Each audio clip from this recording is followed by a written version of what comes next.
Even before the sun rises, the Golden Dragon team sets up their props. They will go around Binondo town, performing the traditional dragon dance and collect donations from stores. Chinese New Year is now a highly competitive market for dragon dancers.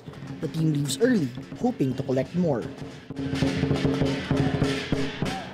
Chinese worldwide see the dragon dance as a festive way of welcoming the Lunar New Year. They believe that the longer the dragon, the luckier they get. For dragon dancers, the performance is a way to earn money. 24-year-old Jason Cedeño makes his living dragon dancing. Bata pa ako, mga 9 years old. Nagsimula na akong sumali ng grupo. Hanggang sa ngayon, halos yung mga pamangkin ko, ako na rin yung nag-guide sa kanila kung paano gumawa, kung paano sumayaw. Para kahit paano magkaroon din sila ng experience, kumita rin sila.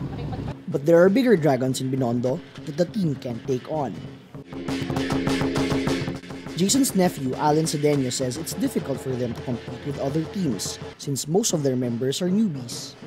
Pag may nasalubong po kaming ibang dragon, humihinto na lang po kami. Para hindi yung nakikipagkompetensya pa kami.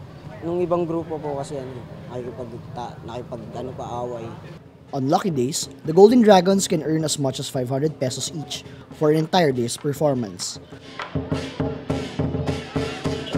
But sometimes, they go home empty-handed. This year of the horse, Jason and Alan wish the dragon dance will bring them more luck. Kasi bahagi na ng buhay ko ito eh. Ito na yung buhay ko. Itong pagsasayaw ng dragon dance. Okay lang sa amin kahit gaano kahirap, kung paano sumayaw, okay lang sa amin, ganun.